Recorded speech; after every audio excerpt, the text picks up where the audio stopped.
pertama, dalam alternatif penyelesaian sengketa dikenal ada 3 pendekatan penyelesaian sengketa, yakni power based, right based, dan interest based. Apa yang dimaksud dengan interest based tersebut dan bagaimana perbedaan antara interest based dengan power based dan right based? Jelaskan menggunakan contohnya. Power based adalah pendekatan kelola konflik yang merasa seseorang agar seseorang tersebut melakukan sesuatu atau tidak melakukan sesuatu berdasarkan kekuatan atau otoritas. Pendekatan ini biasanya dilakukan ketika salah satu pihak memiliki posisi dan akses yang lebih kuat dibandingkan dengan pihak yang lainnya. Right based adalah pendekatan yang didasari oleh konsep right hukum, konsep benarkah atau salahnya berdasarkan parameter hukum melalui proses arbitrase di pengadilan dan arbitrase seorang hakim. Interest based adalah masalah diselesaikan berdasarkan kepentingan pihak-pihak yang bersengketa untuk mencapai suatu perdamaian dengan mengemukakan penyelesaian secara win-win solution sehingga tidak ada pihak-pihak yang bersengketa merasa dirugikan.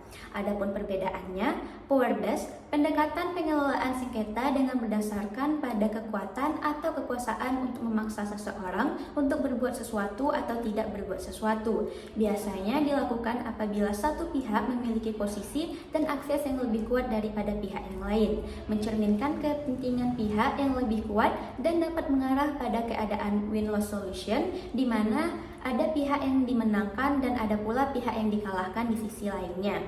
Kemudian right based, pendekatan pengelolaan sengketa dengan mendasarkan konsep hak hukum, yaitu konsep benar dan salah berdasarkan parameter yuridis melalui prosedur adjudikasi baik di pengadilan maupun arbitrase.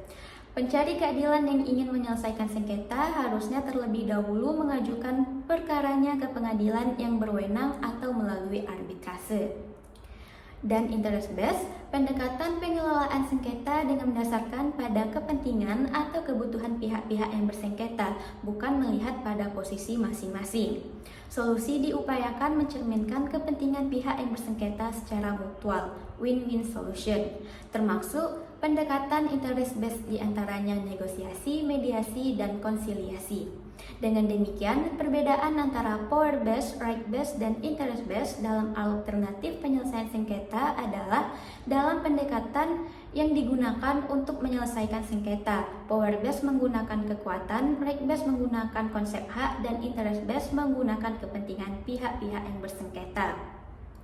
Adapun contohnya, power based, perusahaan A dan perusahaan B memiliki persaingan yang sangat ketat di pasar. Perusahaan A memiliki kekuatan yang lebih besar dan dapat memaksa perusahaan B untuk menghentikan operasionalnya.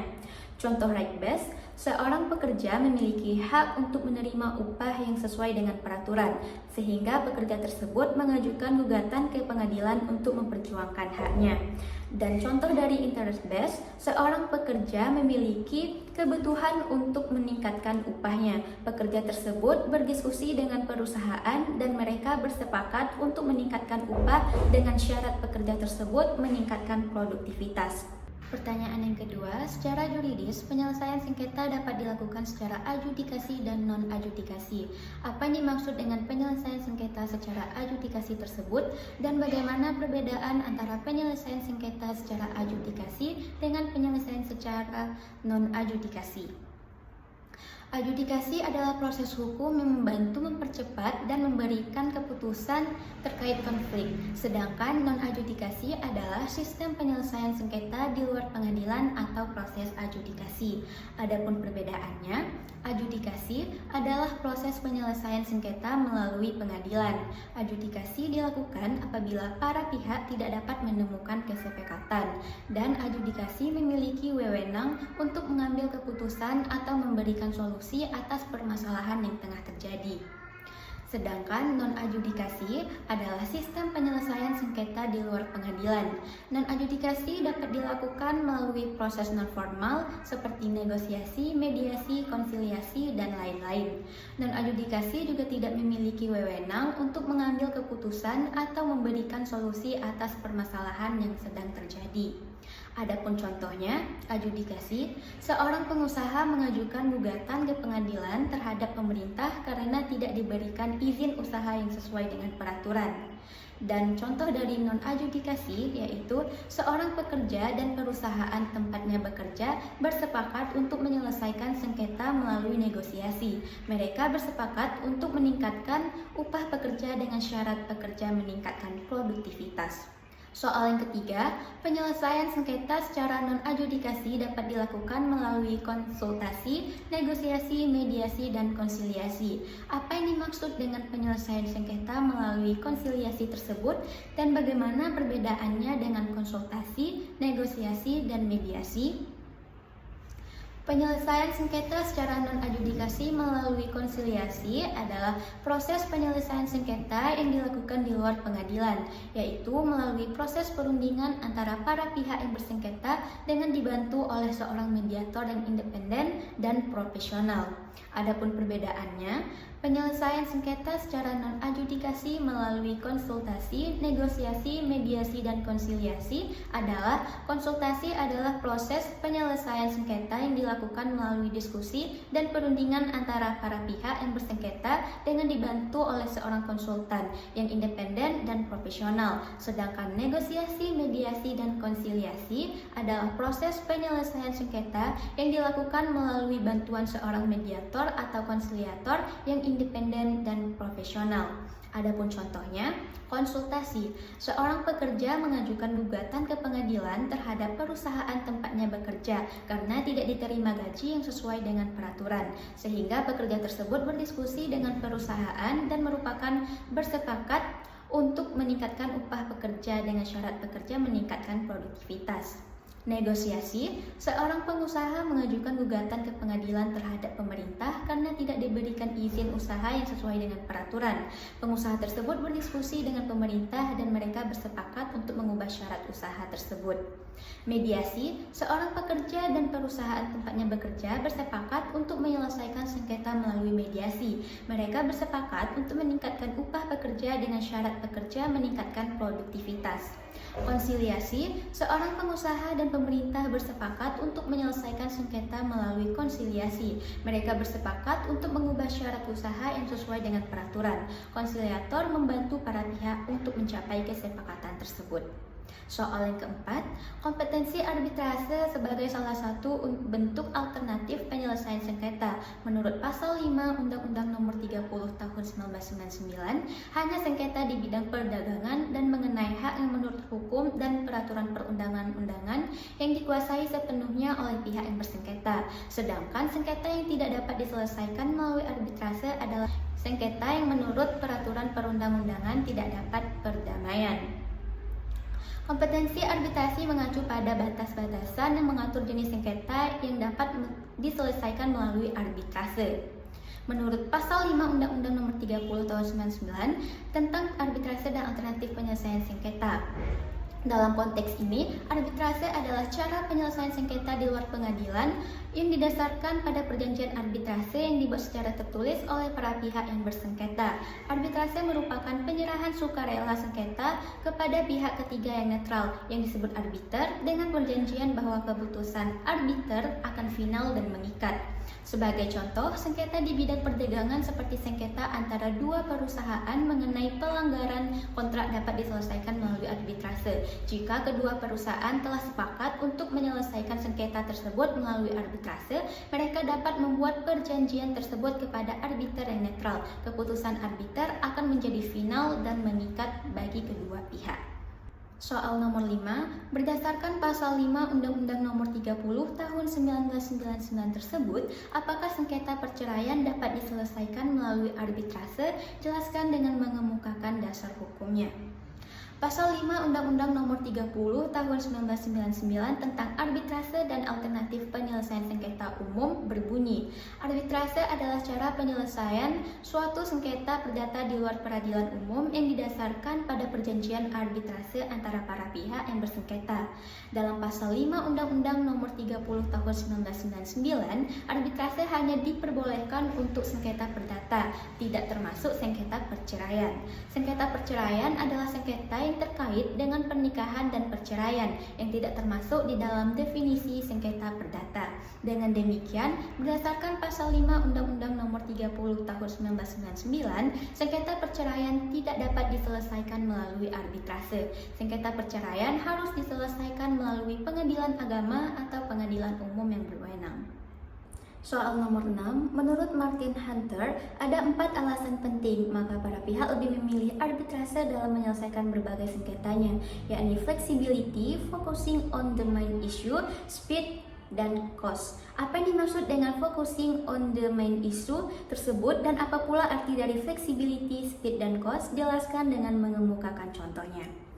Focusing on the main issue dalam arbitrase mengacu pada fokus yang diberikan pada masalah inti atau pokok yang menjadi sengketa antara para pihak. Dalam arbitrase, pihak-pihak yang bersengketa berusaha untuk mempersempit cakupan sengketa dan hanya membahas masalah-masalah yang relevan dan penting dalam penyelesaian sengketa tersebut. Misalnya, di dalam sengketa bisnis antara dua perusahaan fokus pada masalah inti, berarti mempertimbangkan apakah salah satu perusahaan telah melanggar kontrak atau apakah ada pelanggaran hak kekayaan intelektual.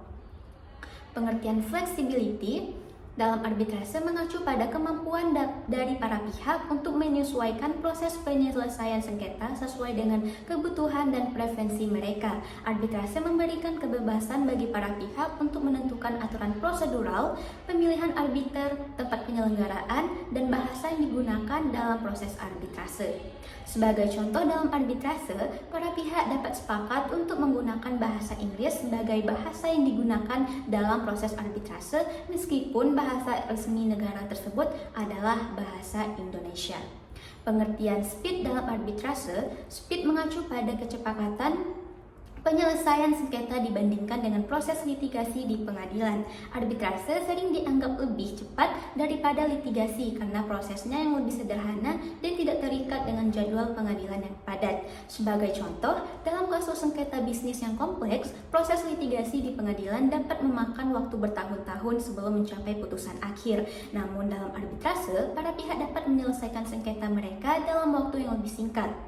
Selanjutnya, pengertian cost di dalam arbitrase mengacu pada biaya yang terkait dengan proses penyelesaian sengketa tersebut. Arbitrase dapat memberikan keuntungan dalam hal biaya karena prosesnya yang lebih efisien dan kurang formal dibandingkan dengan litigasi di pengadilan. Sebagai contoh, para pihak dapat menghindari biaya yang tinggi terkait dengan persidangan di pengadilan seperti biaya pengacara, biaya administrasi, dan biaya perjalanan. Selain itu, dalam arbitrase, para pihak dapat memilih arbiter yang memiliki pengetahuan yang berpengalaman dan yang lebih relevan. Soal 7, keputusan arbitrase adalah bersifat final dan binding.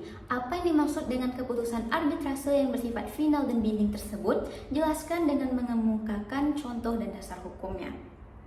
Keputusan arbitrase yang bersifat final dan binding berarti bahwa keputusan yang diambil oleh arbiter dalam proses arbitrase tidak dapat dilakukan upaya hukum atau banding. Artinya, keputusan tersebut mengikat dan harus ditaati oleh semua pihak yang terlibat dalam sengketa tersebut. Keputusan arbitrase yang bersifat final dan binding didasarkan pada perjanjian antara para pihak yang bersengketa. Dalam perjanjian arbitrase, para pihak setuju untuk menyerahkan penyelesaian sengketa kepada arbiter yang lebih berkualitas. Contoh dari keputusan arbitrase yang bersifat final dan binding ini adalah ketika dua perusahaan, satu dari Inggris dan satu dari Jepang, memiliki sengketa bisnis. Kedua perusahaan tersebut sepakat untuk menyelesaikan sengketa melalui arbitrase. Menyelesaikan sengketa, International Chamber of Commerce (ICC) ditunjuk sebagai penengah dalam sengketa tersebut. Dasar hukum untuk keputusan arbitrase yang bersifat final dan binding dapat ditemukan dalam Pasal 60 Undang-Undang Nomor 30 Tahun 1999 tentang arbitrase dan alternatif penyelesaian sengketa. Di dalam praktiknya, keputusan arbitrase yang bersifat final dan binding dapat dibatalkan dalam beberapa kasus tertentu. Undang-undang arbitrase juga mengatur mekanisme pembatalan putusan arbitrase untuk mengantisipasi kemungkinan kesalahpahaman dalam putusan tersebut. Soal nomor 8, walaupun keputusan arbitrase tersebut bersifat final dan binding, akan tetapi upaya hukum apa yang harus dilakukan jika para pihak tidak melaksanakan putusan arbitrase tersebut secara sukarela? Jelaskan dengan mengemukakan contoh dan dasar hukumnya.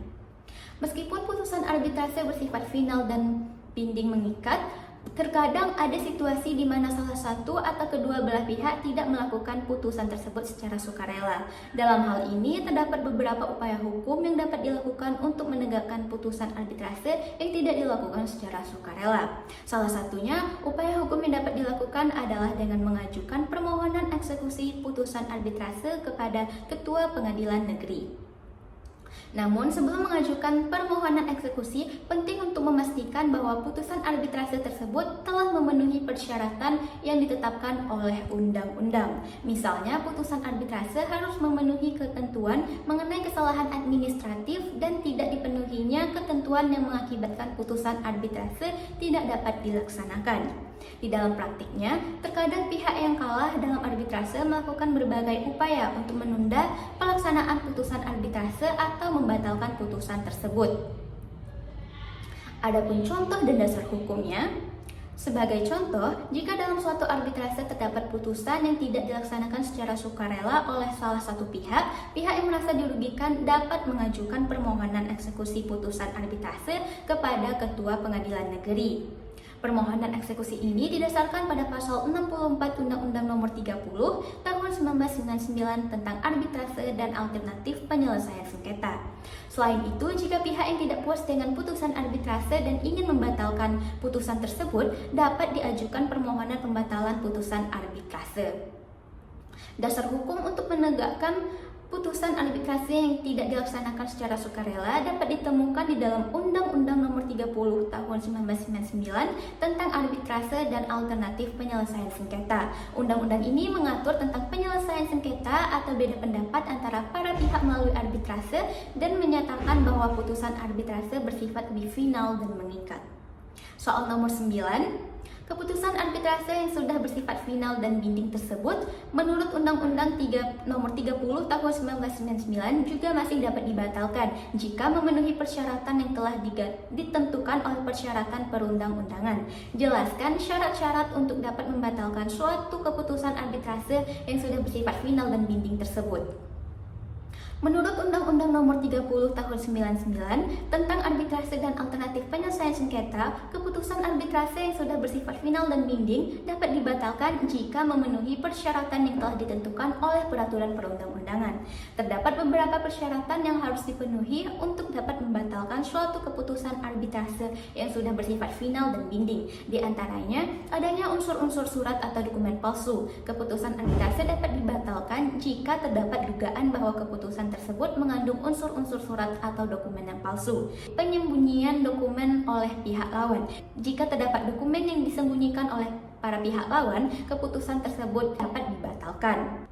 Hasil tipu muslihat. Jika keputusan arbitrase diambil dari hasil tipu muslihat yang dilakukan oleh salah satu pihak dalam pemeriksaan sengketa, maka keputusan tersebut dapat dibatalkan.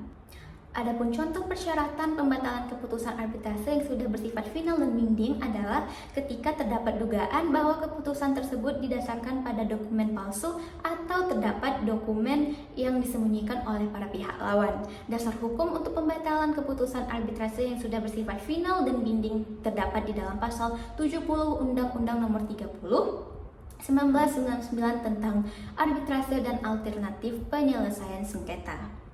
Soal nomor 10, pengaturan hukum eksekusi putusan arbitrase internasional di Indonesia tidak hanya terdapat dalam perundang-undangan nasional, melainkan juga dalam konvensi internasional yang telah diratifikasi oleh Indonesia. Jelaskan persyaratan eksekusi putusan arbitrase internasional tersebut dengan mengemukakan dasar hukumnya. Putusan arbitrase internasional di Indonesia tidak hanya diatur dalam perundang-undangan nasional, tetapi juga dalam konvensi internasional yang telah diratifikasi oleh Indonesia. Persyaratan eksekusi putusan arbitrase ini internasional tersebut didasarkan pada dasar hukum, yaitu Konvensi New York 1958. Indonesia telah meratifikasi Konvensi Pengakuan dan Pelaksanaan Putusan Arbitrase Asing. Konvensi ini mengatur bahwa setiap negara anggota konvensi harus mengakui putusan arbitrase asing sebagai putusan yang mengikat dan dapat dieksekusi untuk para pihak. Kemudian Undang-Undang Arbitrase. Persyaratan eksekusi putusan arbitrase internasional juga diatur di dalam Undang-Undang Nomor 30 Tahun 1999 tentang arbitrase dan alternatif penyelesaian sengketa. Selanjutnya, Peraturan Mahkamah Agung. Peraturan Mahkamah Agung Perma Nomor 1 Tahun 1990 tentang peninjauan kembali putusan yang telah memperoleh keputusan hukum yang tetap juga mengatur persyaratan eksekusi putusan arbitrase internasional. Dalam pasal 4 Perma Nomor 1 Tahun 1990 ditegaskan bahwa putusan arbitrase asing tidak boleh bertentangan dengan ketertiban umum di Indonesia. Dengan memenuhi persyaratan tersebut, putusan arbitrase internasional dapat diakui dan dieksekusi di Indonesia. Namun, penting untuk dicatat bahwa implementasi persyaratan eksekusi putusan arbitrase internasional masih menjadi perdebatan di kalangan ahli hukum Indonesia, terutama terkait dengan perlunya legislasi pelaksanaan atau implementing legislation. Terima kasih. Wassalamualaikum warahmatullahi wabarakatuh.